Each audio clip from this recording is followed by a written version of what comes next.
Detective Agency. Me, sweetheart. Sam, how inopportune.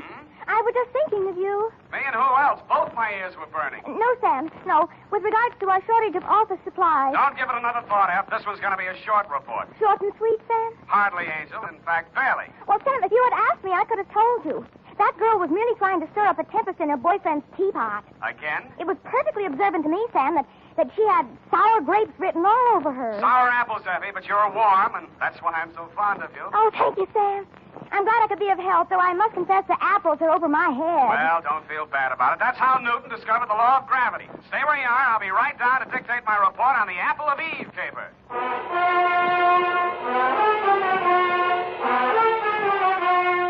Dashiell Hammett, America's leading detective fiction writer and creator of Sam Spade, the hard-boiled private eye, and William Spear, radio's outstanding producer-director of mystery and crime drama, join their talents to make your hair stand on end with the adventures of Sam Spade.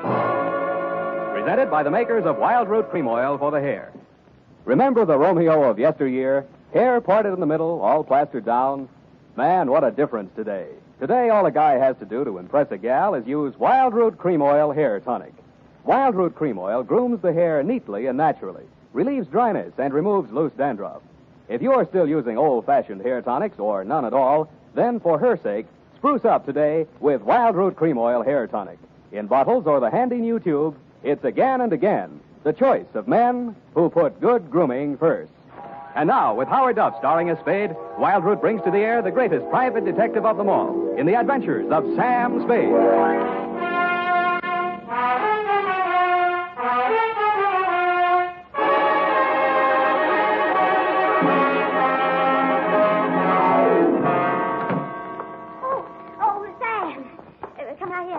Sure. Why are you so nervous? Oh, nothing, really. I'm just glad to see you, dear. Oh, I'm glad to see you. That's all. Come on, out with it. What are you hiding behind your back? Well, it's a surprise, Sam. So you just run along into your office, and I'll be right with you. Surprise, huh? Let me think. Father's Day? No, surely not. Oh, no, Sam, no. It's just as regards our shortage of office supplies. I do hope you'll be able to mince your words. What's all that junk you got stuffed in between the pages of your notebook? Where? Oh, well, Sam, you see, improvisation is a child of necessity, so, to stretch our supplies, I just cut up some old strips of waste paper in case we run out of the genuine. Well, very ingenious. Shall we commence? Yes, but not too many corrections, Sam. I'm afraid this eyebrow pencil might not last. Well, don't bear down on it. Where was I? No place, Sam. Date? I already have that, Sam. Oh, this one goes to... Hey, Yes, Sam?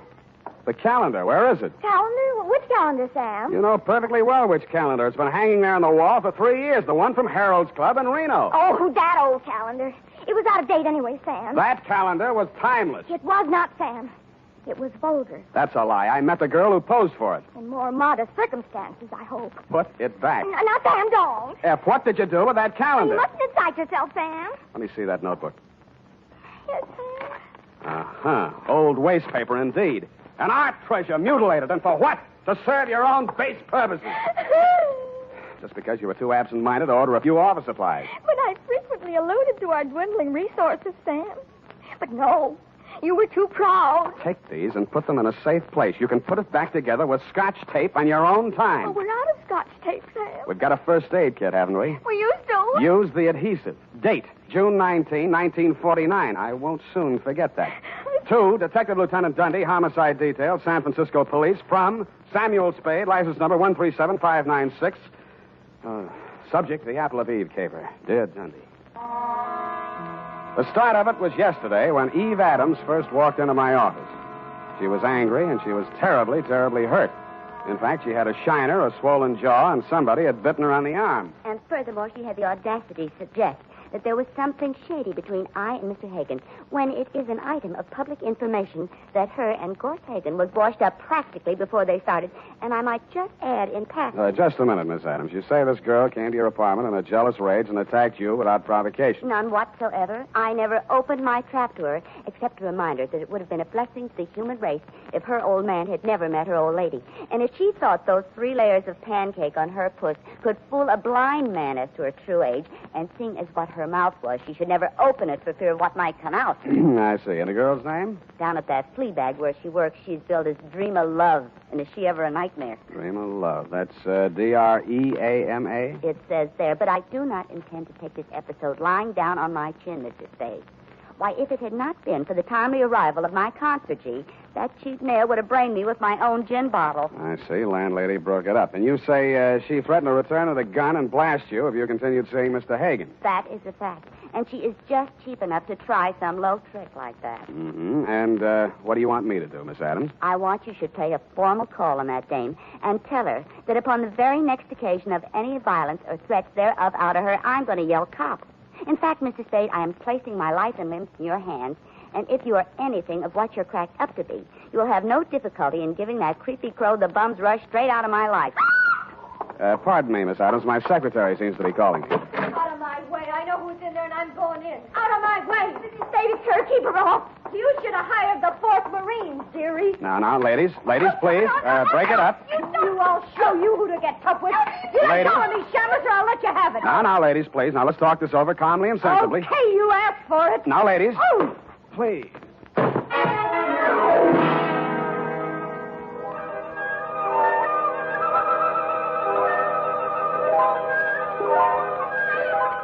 Sam, wake up. Oh, Sam, speak to me. Sam. Oh, no. Don't hit me again. No, you're going to have the jewels. Oh, Sam, you poor darling. Here, drink this. What is it? Tastes awful. Water, Sam. Oh. Where'd they go? Well, they chased each other down the hall. I thought you'd gone out. I did. What did she hit me with? Well, she took a sap out of her purse and let fly before I could prevent it. Yeah. But you were still on your feet when you told me to close the door. Fine thing. Help me up. Yes, Sam. Easy. Oh, when I think of you lying in here unconscious all that time while I went out to lunch. What? If anything had happened to you, I'd never forgive myself. You call this nothing? Oh, you poor, dear, brave boy. Now, you just sit down and relax. Now, the ambulance will be here any minute. Ambulance?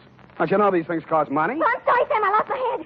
When I saw you lying there all of a heap, Forget it. What's that gadget there on the floor? Oh, it's lipstick. Must have dropped out of her purse when she opened it for the sap. Huh. Apple of Eve. It's a ghost color, Sam. Apple of Eve. Unique Garage, Harry speaking. Spade, this is Dream of Love. Keep your distance. Look, you left your lipstick, but don't bother to come after it. I'll mail it to you. What kind is it? Apple of Eve. Sorry, I've never used it. Good, then I won't give you another thought. Oh, but you got to. She's dead. Eve Adams? Yeah. She jumped into a taxi in front of your building. I went straight after her. But I got caught in traffic where they're tearing up Market Street. That could be anywhere between the Embarcadero and Twin Peaks. Fine alibi. What comes next? Well, I'm at her apartment now, and she's dead. Sam! Hold on. Yeah, Effie? There's your ambulance. Shall I send him away? What shall I do Well, with it's him? $10 now anyhow. I'll use it for a taxi. Hello, Miss Love? Yeah? Stay there and don't touch a thing. I'll be right over.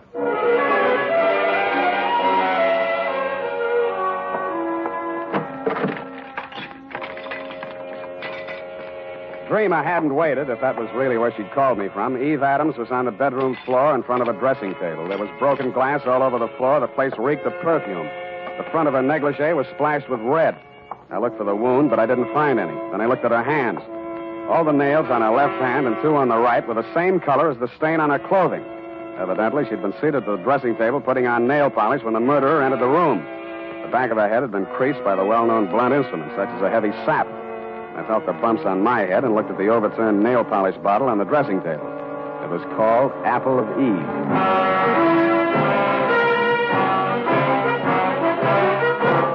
The makers of Wild Root Cream Oil are presenting the weekly Sunday adventure of Dashiell Hammett's famous private detective, Sam Spade.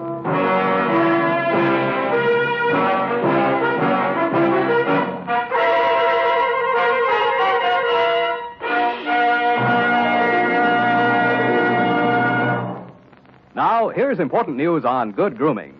If you want the well-groomed look that helps you get ahead, socially and on the job, listen. Recently, thousands of people from coast to coast who bought Wild Root Cream Oil for the first time were asked, how does Wild Root Cream Oil compare with the hair tonic you previously used? The results were amazing. Better than 4 out of 5 who replied said they preferred Wild Root Cream Oil. Remember, non-alcoholic Wild Root Cream Oil contains lanolin. It grooms the hair naturally, relieves dryness, and removes loose, ugly dandruff. So if you want your hair to be more attractive than ever before, get the generous new 25-cent size of Wild Root Cream Oil, America's leading hair tonic, on sale at all drug and toilet goods counters. It's also available in larger economy bottles and the handy new tube. By the way, smart girls use Wild Root Cream Oil, too, and mothers say it's grand for training children's hair. Get Wild Root Cream Oil. Again and again, the choice of men and women and children, too.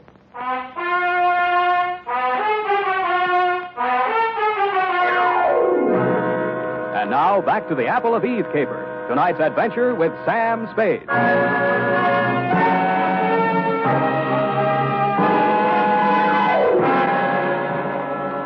Second time around the murder apartment, I noticed something I hadn't caught the first time. Some smears of Apple of Eve nail polish that didn't show very distinctly against the rust-colored carpeting, but left a clear trail across the kitchen linoleum. When I opened the back door, I smelled burning cloth. There was an incinerator just outside, and from it I fished a man's shirt, partially burned. The initials in the pocket were still intact, so were the red stains under them. The initials were G.H. The stains were, you guessed it, Lieutenant Dear, Apple of Eve.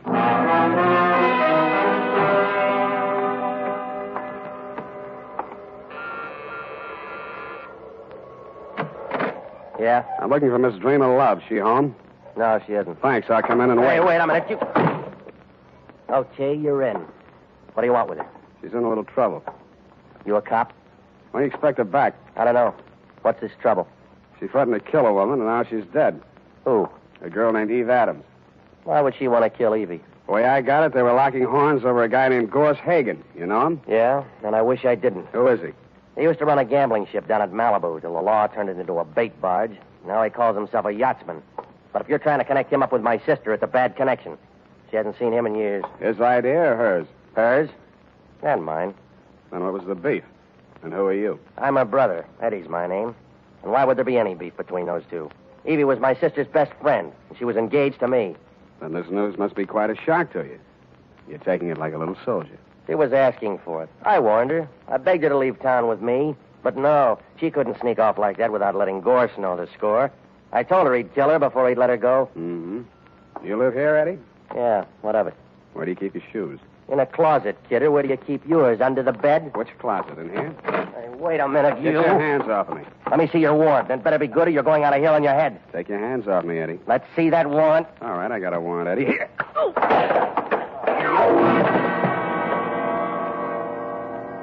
I didn't find what I was looking for, a pair of crepe-soled shoes with traces of Apple of Eve nail polish on them, but in one of his coat pockets I found a sales slip from a department store cosmetics counter. There were several items, but the one that interested me said, 1 lipstick nail polish set, Apple of Eve. About then, I smelled brandy, and a voice behind me said... What happened to the kid? Huh? Oh, he asked for my warrant. Well, when you come to see me, I'll know better. Your name is Gorse Hagen. I'm headed for your place right now. What are you looking for? A pair of shoes with crepe soles. What do you want with my deck shoes? I thought maybe they'd match up with this piece of a shirt with your initials on it. Give me that. That's a fact. Where'd you get that? In the incinerator at Eve Adams' place. Well, that don't prove anything. Lots of people got the same initials. Have you talked to, George Howard? He's alibied. He's out of town. That proves it's a frame. I don't know any George Howard. I thought so. Okay, let's cut out the monkey business. Give it to me. It's evidence. Give it to me! All right, I'll give it to you. I did, but he gave it right back to me. I was only losing on points until I tripped over poor old Eddie and lost my balance.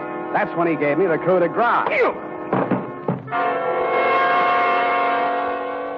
I wasn't quite unconscious, but somehow I just didn't feel like getting up. And when the apartment door opened, I opened my good eye just wide enough to see Dreamer Love walk in. Gorse, what are you doing here? I'd come to help you, Dreamer. I don't need any help from you, Gorse. I told you that 3 years ago. Did you kill her? I don't know what you're talking about. You killed Eve Adams. Why? You're wrong, Gorse. I haven't seen Evie in ages. Why did you kill her? All right, I did it. Yeah? Why? I was jealous. Seeing the two of you together after all we'd been to each other. Go on, laugh at me. I committed murder out of love for you. It's very funny, isn't it? I'm very fond of you, Dreamer. My poor little Dreamer Love. I'd give you anything, honey. The shirt from my back. Here. Here's a piece of it on the counter. Where'd you... I see you're impressed. Me, too. Come on, we'll go someplace where we can be alone and talk things over. No, Gorse, please. I can explain everything. You can explain in the car on the way down to the boat. Come on. You're hurting me. Ow! Come on, out that door.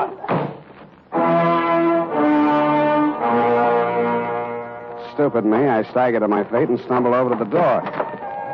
I reached it just as Hagen's car pulled away from the curb. By the time I found a taxi, they were at least halfway to wherever they were going. I didn't know whether the boat he had mentioned was tied up at the Embarcadero, anchored in the marina, moored at Sausalito, or becalmed in Oakland.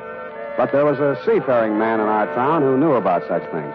My port of call was the Seahorse Bar and Grill just off ahead at Pier 16, or is it the Foot?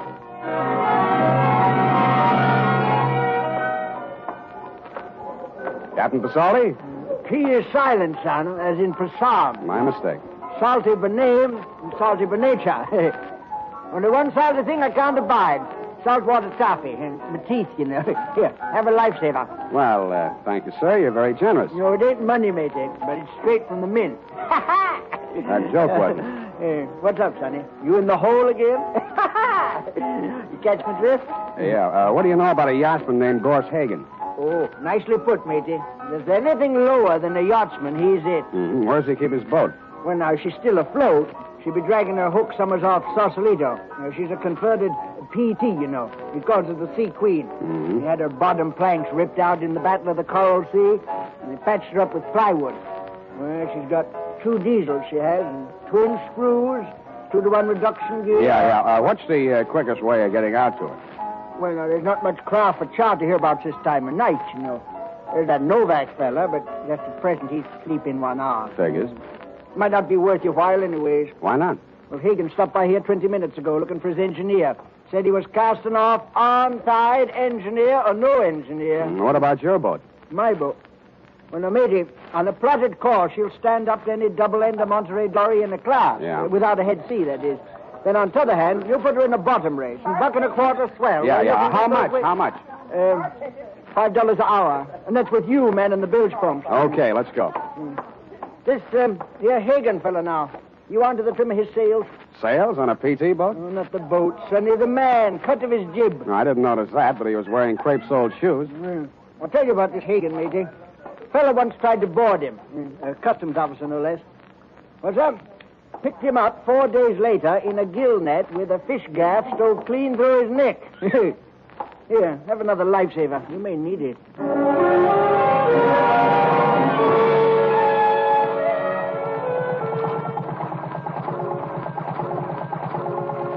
After he'd lashed me to my station at the bilge pump, Captain Pasoldi got his double-ender Monterey dory on a plotted course to Sausalito, he hoped, and we plunged recklessly into the fog.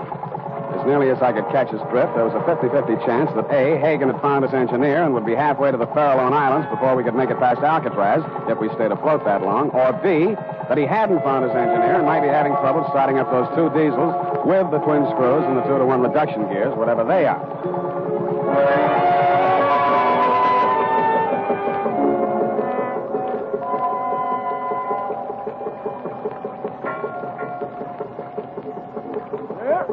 She lies, matey.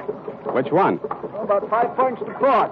The blue one with the high freeboard. Uh-huh. You get up on the fore deck, matey. The ladder's round on the landward side. I'll swing round and put you on it.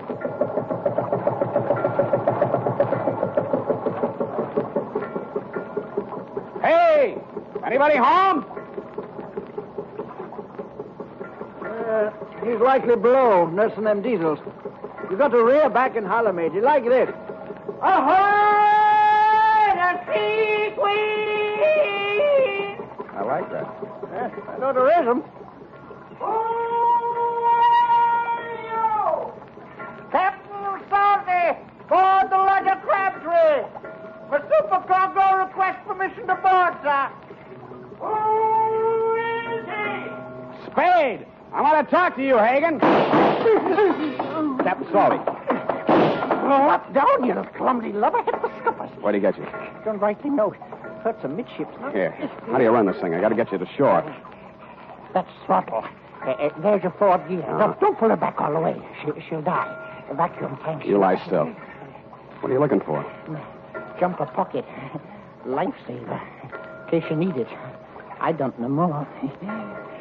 Best winds on your after quarter, matey. Remember Okay, that? take it easy, Captain. Keep her balanced. Don't let your jib ruffle. Keep her on course, matey. Keep... Hey, Captain. Captain Salty. Sour racket.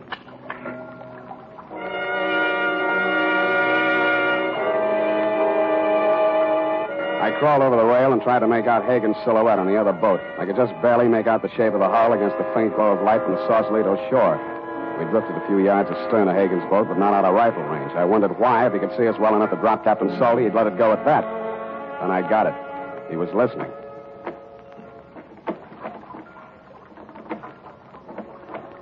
Somebody was pulling out from shore in a rowboat.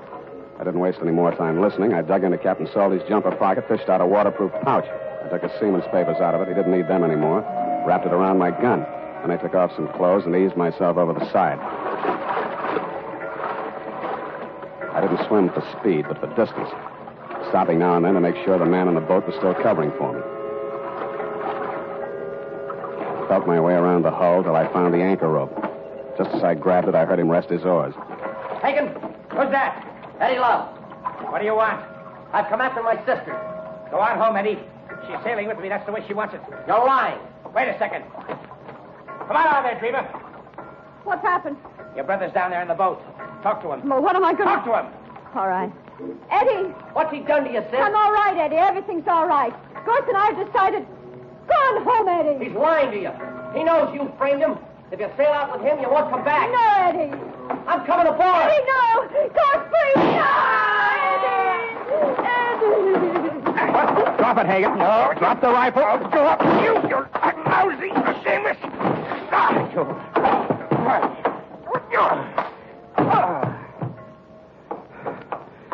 Sam, did he hurt you? No, I've been kicked in the stomach before. It takes a woman to kick you in the teeth. I'm sorry. I don't care what you did. What burns me up, you didn't do it right. I hate a bungler, especially a female bungler. I'm a bungler. You're the one. It would have worked if you hadn't gone poking in the incinerator. I should have called the police. They'd have known what to do with evidence like that. They've been wanting to get something on Gorse ever since repeal. Listen, Angel, any flatfoot could have seen through that setup. Eve Adams was sitting in front of a mirror when she was maced. She saw the murderer enter the room. She got it in the back of the head. That means she trusted whoever walked up behind her. That also means the evidence of a struggle was faked. But the nail polish on Gorse's shirt. You put that nail polish on her fingers after she was dead, laid that trail to the incinerator with a pair of Gorse's shoes where any flatfoot was supposed to think he'd try to destroy the incriminating shirt. But the dumbest thing you did was lying to me about that matching lipstick you dropped in my office. That made you look guiltier than anybody, because anybody could have planted that fake evidence. I didn't kill her. I'm not a murderer. Your brother might have got off easy. Crime of passion. Oh, please don't say that. I can't bear the thought that after everything I did, it's all come to nothing. Here. Have a lifesaver. You may need it.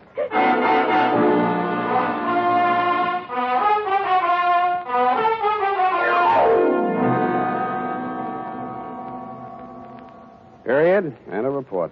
Oh, Sam. Poor Captain Pasolti. P is silent, F is in Passam. Go type that up. All right, Sam. Oh. Last one in the package.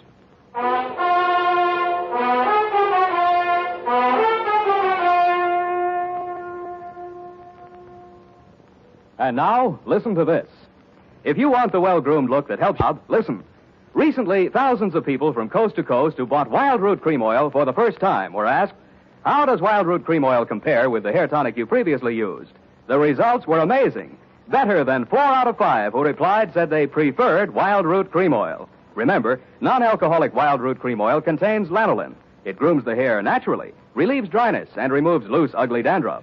So if you want your hair to be more attractive than ever before, get the generous new 25-cent size of Wild Root Cream Oil, America's leading hair tonic, on sale at all drug and toilet goods counters. It's also available in larger economy bottles and the handy new tube.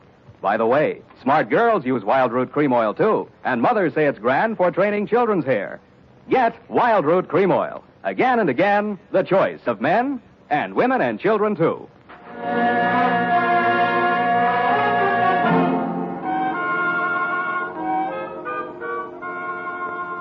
it is, Sam. As far as I got. What stopped you? The last page of my notebook going to our shortage of supplies, Sam. But in a way, I'm glad. Because I didn't have to go through it again. I mean, poor Captain Pasolti. F, please. Please, now, honest, I'll buy you a new notebook, a nice fat one. Would you like that? Oh, yes, Sam.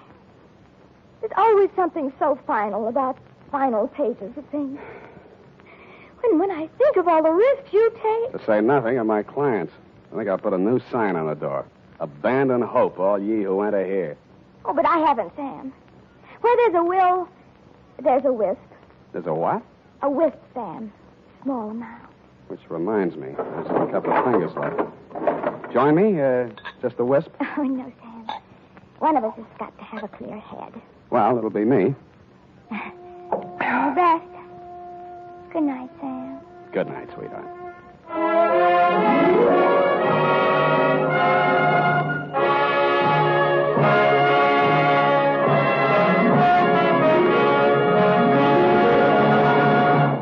The Adventures of Sam Spade, Dashiell Hammett's famous private detective, are produced and directed by William Spear. Sam Spade is played by Howard Duff. Lorene Tuttle is Effie. Howard Duff can now be seen starring with Yvonne DiCarlo in Universal International's Technicolor production of Calamity Jane and Sam Bass.